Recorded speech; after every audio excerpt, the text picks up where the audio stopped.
Welcome to Upgrade Academy. 10th prelims എഴുതാൻ പോകുന്ന എല്ലാ ഉദ്യോഗാർത്ഥികൾക്കും പുതിയൊരു ക്ലാസ്സിലേക്ക് സ്വാഗതം. 10th പ്രിലിംസിൻ്റെ സിലബസുമായി ബന്ധപ്പെട്ട് SCRT ബേസ് ചെയ്തുള്ള ചോദ്യങ്ങളാണ് ചർച്ച ചെയ്യുന്നത്. എല്ലാവരും ചാനൽ ലൈക്കും ഷെയറും സബ്സ്ക്രൈബും ചെയ്യണേ. നമുക്ക് പെട്ടെന്ന് തന്നെ ക്ലാസ്സിലേക്ക് കടക്കാം. സമസ്ഥിതിക്കായുള്ള രാസസന്ദേശങ്ങൾ എന്ന പാഠഭാഗമാണ് ഇന്ന് ചർച്ച ചെയ്യുന്നത്. ഒറ്റ ക്ലാസ് കൊണ്ട് ഈ പാഠഭാഗം തീരില്ല കേട്ടോ. അപ്പോൾ നമുക്ക് തുടങ്ങാം. സമസ്ഥിതിക്കായുള്ള രാസസന്ദേശങ്ങൾ. ശരീരത്തിലെ പ്രവർത്തനങ്ങൾ നിയന്ത്രിക്കുകയും ഏകോപിപ്പിക്കുകയും ചെയ്യുന്ന അവയവ വ്യവസ്ഥയാണ് ഏത്? അന്തസ്രാവി വ്യവസ്ഥ അഥവാ എൻഡോക്രൈൻ സിസ്റ്റം. ശരീരത്തിലെ പ്രവർത്തനങ്ങൾ നിയന്ത്രിക്കുകയും ഏകോപിപ്പിക്കുകയും ചെയ്യുന്ന അവയവ വ്യവസ്ഥയാണ് ഏത്? അന്തസ്രാവി വ്യവസ്ഥ അഥവാ എൻഡോക്രൈൻ സിസ്റ്റം. അന്തസ്രാവി ഗ്രന്ഥികളും അവയുടെ സ്രവങ്ങളായ ഹോർമോണുകളും ഇതിൽ ഉൾപ്പെടുന്നു. ഏതിലാണ്? അന്തസ്രാവി വ്യവസ്ഥയിൽ. അപ്പൊ അന്തസ്രാവി വ്യവസ്ഥയിൽ എന്തൊക്കെയാണ് ഉൾപ്പെടുന്നത്? അന്തസ്രാവി ഗ്രന്ഥികളും അവയുടെ സ്രവങ്ങളായ ഹോർമോണുകളും. അപ്പൊ അന്തസ്രാവി ഗ്രന്ഥികളുടെ സ്രവങ്ങളെയാണ് നമ്മൾ എന്തെന്ന് പറയുന്നത്? ഹോർമോൺ എന്ന് പറയുന്നത്. ഇനി എന്താണ് അന്തസ്രാവി വ്യവസ്ഥയുടെ ധർമ്മം? ശാരീരിക പ്രവർത്തനങ്ങളെ നിയന്ത്രിക്കാനും ഏകോപിപ്പിക്കുവാനും നാഡീവ്യവസ്ഥയോട് ചേർന്ന് പ്രവർത്തിക്കുന്നു. എന്താണ്? ശാരീരിക പ്രവർത്തനങ്ങളെ നിയന്ത്രിക്കാനും ഏകോപിപ്പിക്കുവാനും നാഡീവ്യവസ്ഥയോട്, ആരോടാണ്? നാഡീവ്യവസ്ഥയോട് ചേർന്ന് പ്രവർത്തിക്കുക എന്നതാണ് അന്തസ്രാവി വ്യവസ്ഥയുടെ ധർമ്മം. അന്തസ്രാവി ഗ്രന്ഥികളിൽ നിന്ന് ഹോർമോണുകൾക്ക് ശരീര കലകളിലേക്ക് എത്തിച്ചേരാൻ പ്രത്യേക കുഴൽ സംവിധാനങ്ങളൊന്നും തന്നെ ഇല്ല. അതുകൊണ്ട് ഇവ ഒരു പേരിൽ അറിയപ്പെടുക. എന്താ അത്? നാളീരഹിത ഗ്രന്ഥികൾ അഥവാ ഡക്റ്റിലസ് ഗ്ലാൻഡ്. ആരാണ് ഈ നാളീരഹിത ഗ്രന്ഥികൾ അഥവാ ഡക്റ്റിലസ് ഗ്ലാൻഡ്സ് എന്നൊക്കെ അറിയപ്പെടുന്നത്? നമ്മുടെ അന്തസ്രാവി ഗ്രന്ഥികൾ. എന്താ കാരണം? ഇവർ സ്രവിക്കുന്ന ഈ ഹോർമോണുകൾക്ക് ശരീര കലകളിലേക്ക് എത്തിച്ചേരാനായിട്ട് പ്രത്യേക കുഴൽ സംവിധാനങ്ങളൊന്നുമില്ല. ഡയറക്റ്റ് അങ്ങ് സ്രവിക്കുകയാണ് എവിടെ? ബ്ലഡിലേക്ക്. അതുകൊണ്ടാണ് ഇവരെ എന്തെന്ന് പറയുന്നത്? നാളീരഹിത ഗ്രന്ഥികൾ അഥവാ ഡക്റ്റിലസ് ഗ്ലാൻഡ്സ് എന്ന് പറയുന്നത്. നമുക്ക് ഈ ഹോർമോണുകളെ കുറിച്ചൊന്ന് നോക്കാം. എന്താണ്? കോശങ്ങളുടെ പ്രവർത്തനങ്ങളെ നിയന്ത്രിക്കുന്ന രാസസന്ദേശ വാഹകരാണ് ആരെന്ന് പറയുന്നത്? ഹോർമോണുകൾ. അപ്പൊ ആരാണ് ഈ ഹോർമോണുകൾ എന്ന് പറഞ്ഞാൽ? കോശങ്ങളുടെ പ്രവർത്തനങ്ങളെ നിയന്ത്രിക്കുന്ന രാസസന്ദേശ വാഹകരാണ് ഹോർമോണുകൾ. രക്തത്തിലൂടെയാണ് ഹോർമോണുകൾ സംവഹിക്കപ്പെടുന്നത്.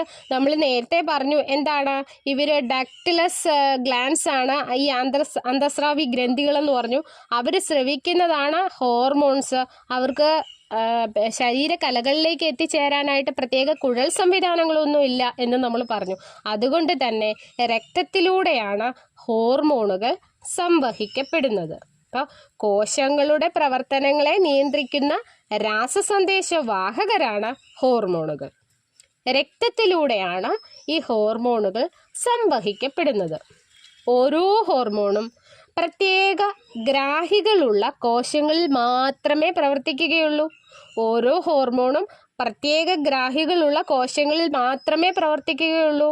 ഹോർമോണുകൾക്ക് പ്രവർത്തിക്കാൻ കഴിയുന്ന കോശങ്ങളാണ് അവയുടെ ലക്ഷ്യകോശങ്ങൾ. നമുക്കറിയാം, മുളക് പൊടി വെച്ചിട്ട് ചായ ഇടാൻ പറ്റില്ല എന്നറിയാം. അതുപോലത്തെ സംഭവമാണ്. ഓരോ ഹോർമോണും പ്രത്യേക ഗ്രാഹികളുള്ള കോശങ്ങളിൽ മാത്രമേ പ്രവർത്തിക്കുകയുള്ളൂ. ഹോർമോണുകൾക്ക് പ്രവർത്തിക്കാൻ കഴിയുന്ന കോശങ്ങളാണ് അവയുടെ ലക്ഷ്യകോശങ്ങൾ. അതത് ഗ്രാഹികളുള്ള കോശങ്ങൾക്ക് മാത്രമേ അതത് ഹോർമോണുകളെ സ്വീകരിക്കാൻ കഴിയുകയുള്ളൂ. അതത് ഗ്രാഹികളുള്ള കോശങ്ങൾക്ക് മാത്രമേ അതത് ഹോർമോണുകളെ സ്വീകരിക്കാൻ കഴിയുകയുള്ളൂ. ഓരോ ഹോർമോൺ തന്മാത്രയും ഗ്രാഹിയുമായി പ്രവർത്തിച്ച് എന്താണ് രൂപപ്പെടുന്നത്? ഹോർമോൺ ഗ്രാഹി സംയുക്തം. ഓരോ ഹോർമോൺ തന്മാത്രയും ഗ്രാഹിയുമായി ബന്ധിച്ച് ഹോർമോൺ ഗ്രാഹി സംയുക്തം രൂപപ്പെടുന്നു. ഈ സംയുക്തം രൂപപ്പെട്ടതിനെ തുടർന്ന് കോശത്തിനകത്ത് രാസാഗ്നികൾ പ്രവർത്തനക്ഷമമാവുകയും കോശപ്രവർത്തനങ്ങളിൽ മാറ്റം വരികയും ചെയ്യുന്നു. എന്താണ്? ഓരോ ഹോർമോൺ തന്മാത്രയും ഗ്രാഹിയുമായി ബന്ധിച്ചിട്ട് എന്താണ് രൂപപ്പെടുന്നത്? ഹോർമോൺ ഗ്രാഹി സംയുക്തം. ഇങ്ങനെയുള്ള സംയുക്തം ഉണ്ടായി കഴിയുമ്പോൾ കോശത്തിനുള്ളിൽ രാസാഗ്നികൾ പ്രവർത്തനക്ഷമമാവുകയും കോശപ്രവർത്തനങ്ങളിൽ മാറ്റം വരികയും ചെയ്യുന്നു. ഇനി നമുക്ക് വേറൊരു ഗ്രന്ഥിയെക്കുറിച്ച് പഠിക്കാം, പാൻക്രിയാസ്. എല്ലാവരും കേട്ടിട്ടുണ്ടാവും പാൻക്രിയാസിനെ കുറിച്ച് ഇല്ലേ? ഊർജോൽപാദനത്തിനായി ഗ്ലൂക്കോസ് തന്മാത്രകളെ കോശത്തിലെത്തിക്കുന്ന പ്രവർത്തനത്തിന് മുഖ്യ പങ്ക് വഹിക്കുന്ന ഗ്രന്ഥിയാണ് ആര്? പാൻക്രിയാസ്. എന്താണ്? ഊർജോൽപാദനത്തിനായി ഗ്ലൂക്കോസ് തന്മാത്രകളെ കോശങ്ങളിൽ എത്തിക്കുന്ന പ്രവർത്തനത്തിന് മുഖ്യ പങ്ക് വഹിക്കുന്ന ഗ്രന്ഥിയാണ് ആര്? പാൻക്രിയാസ്.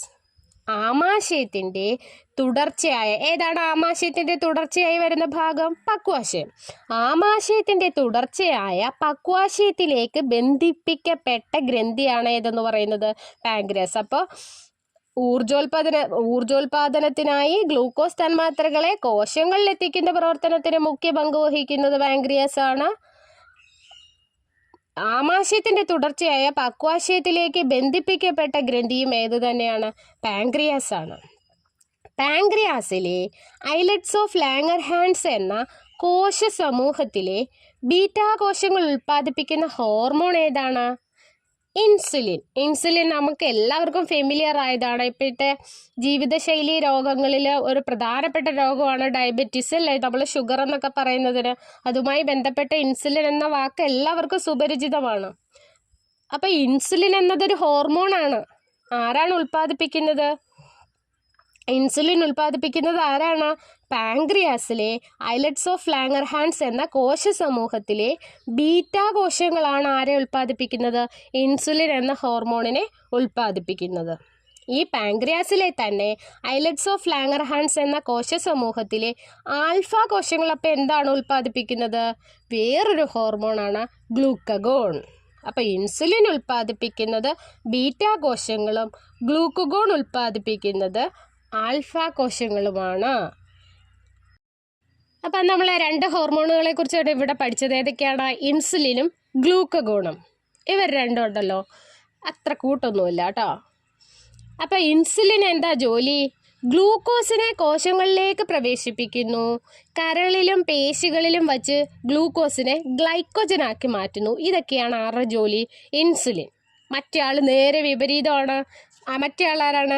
ഗ്ലൂക്കഗോൺ. ഗ്ലൂക്കഗോൺ എന്താ ചെയ്യുന്നത്? കരളിൽ സംഭരിച്ചിരിക്കുന്ന ഗ്ലൈക്കോജനെ ഗ്ലൂക്കോസ് ആക്കി മാറ്റും. ഇൻസുലിൻ കരളിലും പേശികളിലും ഒക്കെ വച്ച് ഉള്ള ഗ്ലൂക്കോസിനെ എല്ലാം ഗ്ലൈക്കോജനാക്കി വെച്ചിരുന്നു. ഗ്ലൂക്കഗോൺ എന്താ ചെയ്യുന്നത്? ഗ്ലൈക്കോജനെ ഗ്ലൂക്കോസ് ആക്കി അങ്ങ് മാറ്റും. മാത്രമല്ല അമിനോ ആസിഡുകളിൽ നിന്ന് ഗ്ലൂക്കോസ് നിർമ്മിക്കുകയും ചെയ്യും. ഗ്ലൂക്കഗോൺ ഗ്ലൂക്കോസിൻ്റെ ആളാണ് അല്ലേ? അപ്പോൾ നമ്മുടെ രക്തത്തിലെ ഗ്ലൂക്കോസിൻ്റെ സാധാരണ അളവ് 70 to 110 mg/100 ml ആണ്. ഗ്ലൂക്കോസിൻ്റെ അളവ് നോർമൽ ലെവലിൽ നിന്ന് കൂടുതലായാൽ ഈ ഹോർമോൺസൊക്കെ പ്രവർത്തനം എങ്ങനെയായിരിക്കും? നോർമൽ ലെവലിൽ നിന്ന്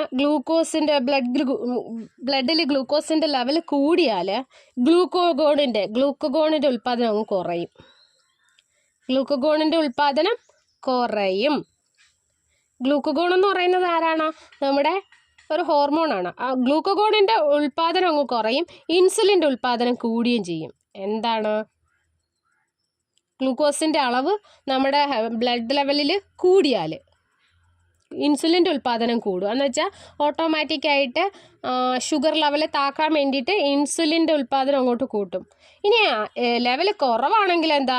ഗ്ലൂക്കഗോണിൻ്റെ ഉൽപ്പാദനം അങ്ങ് കൂടിയിട്ട് ഇൻസുലിൻ്റെ ഉൽപ്പാദനം കുറയ്ക്കും. അങ്ങനെ ബ്ലഡ് ലെവലിൽ ഗ്ലൂക്കോസിൻ്റെ ലെവൽ മെയിൻറ്റെയിൻ ചെയ്ത് നിർത്താൻ ഇവർ രണ്ടിൻ്റെയും കൂടെ പ്രവർത്തനം ഇങ്ങനെ നടന്നുകൊണ്ടിരിക്കും. ഇനി എന്താണ് പ്രമേഹം? പ്രഭാത ഭക്ഷണം കഴിക്കുന്നതിന് മുമ്പുള്ള രക്തപരിശോധനയിൽ 126 mg/100 ml എന്ന തോതിന് മുകളിൽ രക്തത്തിൽ ഗ്ലൂക്കോസ് ഉള്ള അവസ്ഥയാണ് ഏതെന്ന് പറയുന്നത്? പ്രമേഹം. അപ്പോൾ പ്രഭാത ഭക്ഷണം കഴിക്കുന്നതിന് മുമ്പുള്ള രക്തപരിശോധന, നമ്മൾ ഓരോ ഫാസ്റ്റിങ്ങിൽ ഷുഗർ നോക്കാൻ പോയി എന്നൊക്കെ പറയത്തില്ലേ? അപ്പോൾ 126 mg എന്ന തോതിന് മുകളിൽ രക്തത്തിൽ ഗ്ലൂക്കോസ് ഉള്ള അവസ്ഥയ്ക്കാണ് നമ്മൾ പ്രമേഹം എന്ന് പറയുന്നത്. പ്രമേഹത്തിൻ്റെ മുഖ്യ ലക്ഷണങ്ങൾ എന്തൊക്കെയാണ്? വർദ്ധിച്ച വിശപ്പും ദാഹവും കൂടെയുള്ള മൂത്രമൊഴിക്കലുമാണ്. അപ്പം ഇങ്ങനെ എപ്പോഴും വിശക്കുകയും ദാഹിക്കുകയും കൂടെ അങ്ങ് മൂത്രമൊഴിക്കാൻ പോകാനുള്ളൊരു ടെൻഡൻസിയൊക്കെ ഉണ്ടെങ്കിൽ നമ്മൾ പോയി എന്ത് ചെക്ക് ചെയ്ത് നോക്കണം? ഷുഗർ ലെവൽ ചെക്ക് ചെയ്ത് നോക്കണം. അപ്പം ഇതൊക്കെയാണ് പ്രമേഹത്തിൻ്റെ മുഖ്യ ലക്ഷണങ്ങൾ. മൂത്രത്തിലെ ഗ്ലൂക്കോസിൻ്റെ സാന്നിധ്യം തിരിച്ചറിയാനുള്ള ഒരു ടെസ്റ്റാണ് ഇത് ബെനഡിക്ട് ടെസ്റ്റ്. മൂത്രത്തിലെ ഗ്ലൂക്കോസിൻ്റെ സാന്നിധ്യം തിരിച്ചറിയാനുള്ള ടെസ്റ്റാണ് ഏത്? Benedict test. ഇനി നമുക്ക് പ്രമേഹത്തെക്കുറിച്ച് പറയുമ്പോൾ 2 തരത്തിലുള്ള പ്രമേഹങ്ങളുണ്ട്. പ്രമേഹം എത്ര തരത്തിലുണ്ട്? 2. ഒന്ന് ടൈപ്പ് 1 പ്രമേഹം, അടുത്തത് ടൈപ്പ് 2 പ്രമേഹം. എന്താണ് ഈ ടൈപ്പ് 1 പ്രമേഹം? നമുക്ക് നോക്കാം. ഇൻസുലിൻ ഉൽപാദനത്തിൽ ഉണ്ടാകുന്ന തകരാറാണ് ടൈപ്പ് 1 പ്രമേഹത്തിന് കാരണം. നമ്മുടെ ബോഡിയിൽ എന്താണ്? ഇൻസുലിൻ ഉൽപാദനത്തിനുണ്ടാകുന്ന തകരാറിനെയാണ് നമ്മൾ എന്തെന്ന് പറയുന്നത്? ടൈപ്പ് 1 പ്രമേഹം എന്ന് പറയുന്നത്.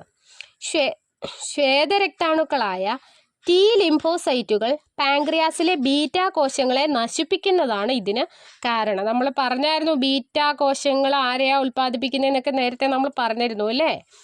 അപ്പം ശ്വേതരക്താണുക്കളായ ടി ലിംഫോസൈറ്റുകൾ എന്ത് ചെയ്യും? പാങ്ക്രിയാസിലെ ബീറ്റാ കോശങ്ങളെ അങ്ങ് നശിപ്പിക്കും.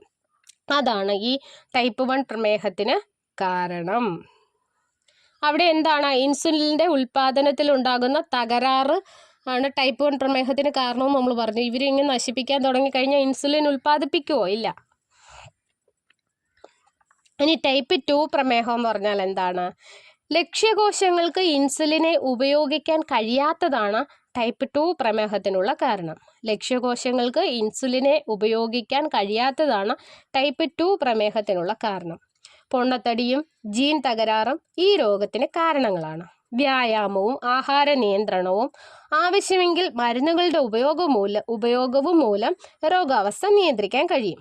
നമ്മുടെ ലോകാരോഗ്യ സംഘടനയും ഇന്റർനാഷണൽ ഡയബറ്റിക് ഫെഡറേഷനും സംയുക്ത ആഭിമുഖ്യത്തിൽ എല്ലാ വർഷവും ലോക പ്രമേഹ ദിനമായി ആചരിക്കുന്ന ഡേറ്റ് എന്നാണ്?